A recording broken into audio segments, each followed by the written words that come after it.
2022년 4월 18일 월요일 새벽 기도를 함께 드리겠습니다. 오늘 함께 보실 하나님의 말씀은 레위기 14장입니다. 여호와께서 모세에게 말씀하여 이르시되 나병 환자가 정결하게 되는 날의 규례는 이러하니 곧 그 사람을 제사장에게로 데려갈 것이요 제사장은 진영에서 나가 진찰할지니 그 환자에게 있던 나병 환부가 나았으면 제사장은 그 정결함을 받을 자를 위하여 명령하여 살아있는 정결한 새 2마리와 백향목과 홍색 실과 우슬초를 가져오게 하고 제사장은 또 명령하여 그 새 하나는 흐르는 물 위 질그릇 안에서 잡게 하고 다른 새는 산채로 가져다가 백향목 홍색 실과 우슬초와 함께 가져다가 흐르는 물 위에서 잡은 새의 피를 찍어 나병에서 정결함을 받을 자에게 7번 뿌려 정하다 하고 그 살아있는 새는 들에 놓을지며 정결함을 받는 자는 그의 옷을 빨고 모든 털을 밀고 물로 몸을 씻을 것이라. 그리하면 정하리니 그 후에 진영에 들어올 것이나 자기 장막 밖에 이래를 머물 것이요 7째 날에 그는 모든 털을 밀되 머리털과 수염과 눈썹을 다 밀고 그의 옷을 빨고 몸을 물에 씻을 것이라. 그리하면 정하리라. 8째 날에 그는 흠없는 어린 수양 2마리와 1년 된 흠없는 어린 암양 1마리와 또 고운 가루 10분의 3에바에 기름 섞은 소재물과 기름 1록을 취할 것이요 정결하게 하는 제사장은 정결함을 받을 자와 그 물건들을 회막문 여호와 앞에 두고 어린 수양 1마리를 가져다가 기름 1록과 아울러 속건제를 드리되 여호와 앞에 흔들어 요제를 삼고 그 어린 수양은 거룩한 장소 곧 속죄제와 번제물을 잡은 곳에서 잡을 것이며 속건제물은 속건제물과 마찬가지로 제사장에게 돌릴지니 이는 지극히 거룩한 것이니라. 제사장은 그 속건제물의 피를 취하여 정결함을 받을 자의 오른쪽 귓뿌리와 오른쪽 엄지손가락과 오른쪽 엄지발가락에 바를 것이요 제사장은 또 그 1록의 기름을 취하여 자기 왼쪽 손바닥에 따르고 오른쪽 손가락으로 왼쪽 손에 기름을 찍어 그 손가락으로 그것을 여호와 앞에 7번 뿌릴 것이요 손에 남은 기름은 제사장이 정결함을 받을 자의 오른쪽 귓뿌리와 오른쪽 엄지손가락과 오른쪽 엄지발가락 곧 속건 제물의 피 위에 바를 것이며 아직도 그 손에 남은 기름은 제사장이 그 정결함을 받은 자의 머리에 바르고 제사장은 여호와 앞에서 그를 위하여 속죄하고 또 제사장은 속죄제를 드려 그 부정함으로 말미암아 정결함을 받을 자를 위하여 속죄하고 그 후에 번제물을 잡을 것이요 제사장은 그 번제와 소제를 제단에 드려 그를 위하여 속죄할 것이라. 그리하면 그가 정결하리라. 만일 그가 가난하여 그의 힘이 미치지 못하면 그는 흔들어 자기를 속죄할 속건제를 위하여 어린 수양 1마리와 소제를 위하여 고운 가루 10분의 1에바에 기름 섞은 것과 기름 1록을 취하고 그의 힘이 미치는 대로 산 비둘기 2이나 집 비둘기 새끼 2를 가져다가 하나는 속죄 제물로 하나는 번제로 삼아 8째 날에 그 결례를 위하여 그것들을 회막문 여호와 앞 제사장에게로 가져갈 것이요 제사장은 속건제의 어린 양과 기름 1록을 가져다가 여호와 앞에 흔들어 요제를 삼고 속건제의 어린 양을 잡아서 제사장은 그 속건 제물의 피를 가져다가 정결함을 받을 자의 오른쪽 귓뿌리와 오른쪽 엄지손가락과 오른쪽 엄지발가락에 바를 것이요 제사장은 그 기름을 자기 왼쪽 손바닥에 따르고 오른쪽 손가락으로 왼쪽 손에 기름을 조금 찍어 여호와 앞에 7번 뿌릴 것이요 그 손의 기름은 제사장이 정결함을 받을 자의 오른쪽 귓뿌리와 오른쪽 엄지손가락과 오른쪽 엄지발가락 그 속건 제물의 피를 바른 곳에 바를 것이며 또 그 손에 남은 기름은 제사장이 그 정결함을 받은 자의 머리에 발라 여호와 앞에서 그를 위하여 속죄할 것이며 그는 힘이 미치는 대로 산 비둘기 1마리나 집 비둘기 새끼 1마리를 드리되 곧 그의 힘이 미치는 대로 한 마리는 속죄제로 한 마리는 소제와 함께 번제로 드릴 것이요 제사장은 정결함을 받을 자를 위하여 여호와 앞에 속죄할지니 나병 환자로서 그 정결 예식에 그의 힘이 미치지 못한 자의 규례가 그러하니라.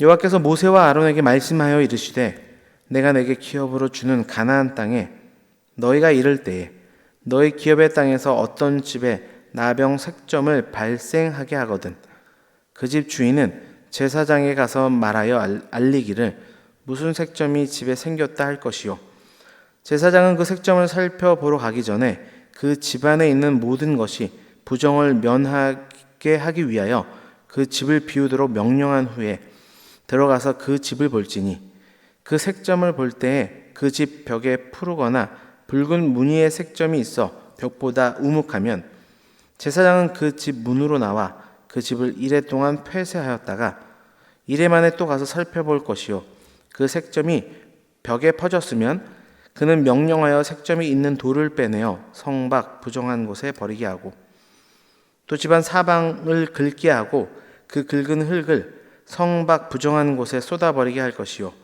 그들은 다른 돌로 그 돌을 대신하며 다른 흙으로 집에 바를지니라. 돌을 빼내며 집을 긁고 고쳐 바른 후에 색점이 집에 재발하면 제사장은 또 가서 살펴볼 것이요 그 색점이 만일 집에 퍼졌으면 악성 나병인즉 이는 부정하니 그는 그 집을 헐고 돌과 그 제목과 그 집의 모든 흙을 성 밖 부정한 곳으로 내어갈 것이며 그 집을 폐쇄한 날 동안에 들어가는 자는 저녁까지 부정할 것이요 그 집에서 자는 자는 그의 옷을 빨 것이요 그 집에서 먹는 자도 그의 옷을 빨 것이니라. 그 집을 고쳐 바른 후에 제사장이 들어가 살펴보아서 색점이 집에 퍼지지 아니하였으면 이는 색점이 나은 것이니 제사장은 그 집을 정하다 하고 그는 그 집을 정결하게 하기 위하여 새 2마리와 백향목과 홍색 실과 우슬초를 가져다가 그 새 하나를 흐르는 물 위 질그릇 안에서 잡고 백향목과 우슬초와 홍색 실과 살아있는 새를 가져다가 잡은 새의 피와 흐르는 물을 찍어 그 집에 7번 뿌릴 것이요 그는 새의 피와 흐르는 물과 살아있는 새와 백향목과 우슬초와 홍색 실로 집을 정결하게 하고 그 살아있는 새는 성 밖 들에 놓아주고 그 집을 위하여 속죄할 것이라. 그러면 정결하리라. 이는 각종 나병 환부에 대한 규례니 곧 옴과 의복과 가옥의 나병과 돋는 것과 뾰루지와 색점이 어느 때는 부정하고 어느 때는 정함을 가르치는 것이니 나병의 규례가 이러하니라. 아멘.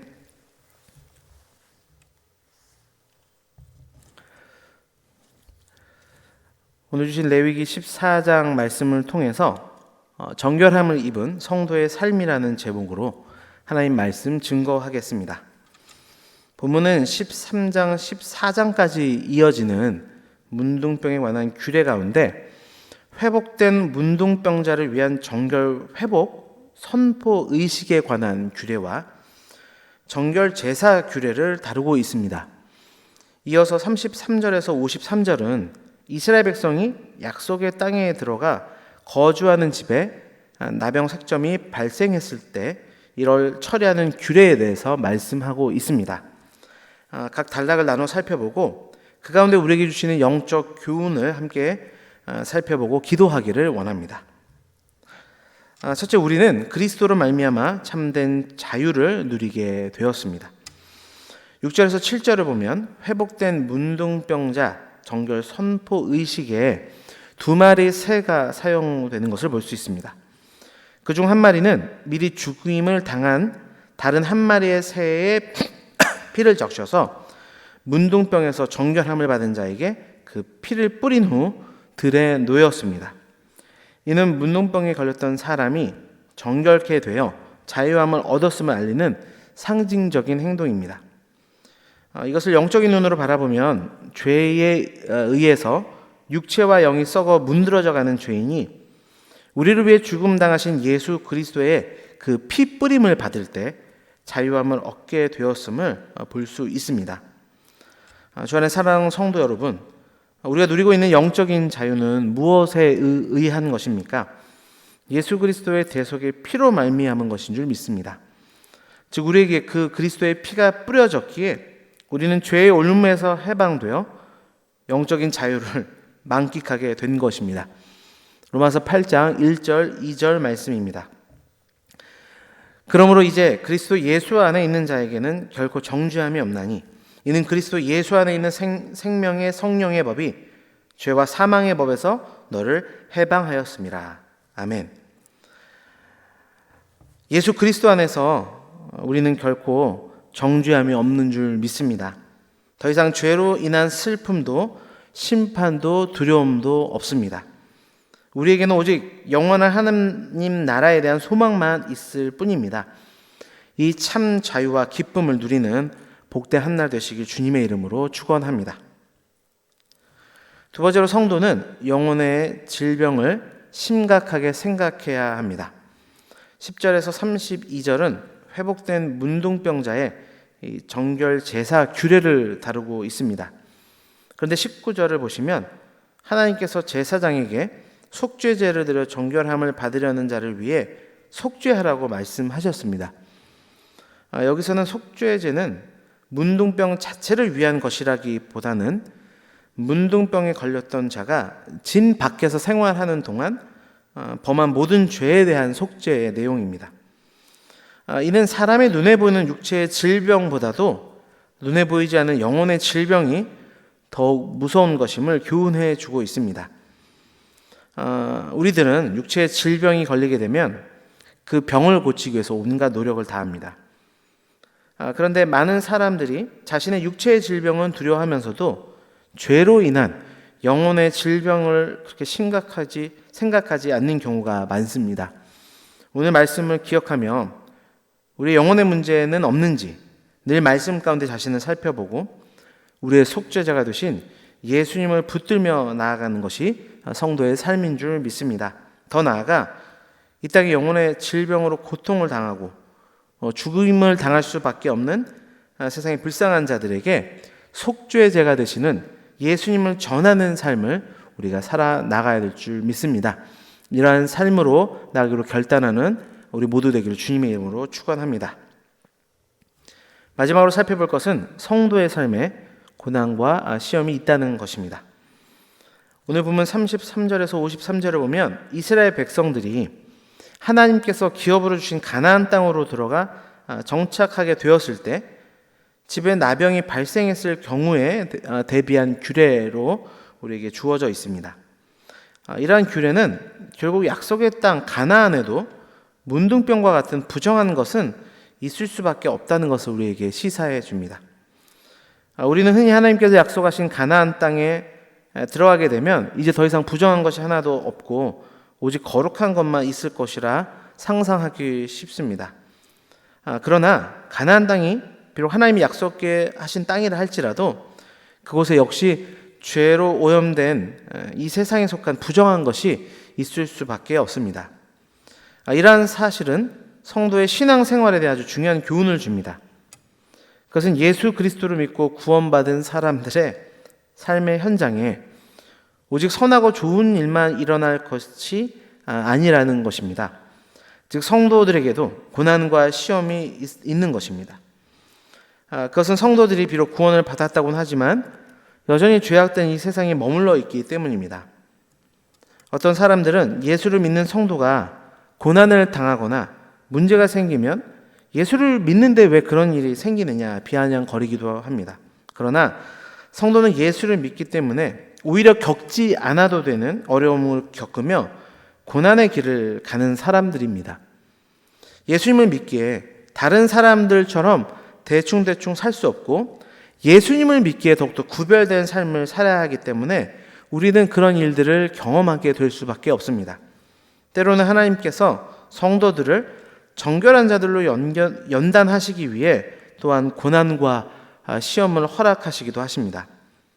그러므로 성도는 신앙생활하는 중에 시련과 고난이 닥칠지라도 그것을 이상하게 여기는 것이 아니라 하나님의 성도의 신앙의 성숙을 위해 허락하시는 시험이라는 것을 기억하여서 믿음으로 극복하고 승리해야 될 줄 믿습니다.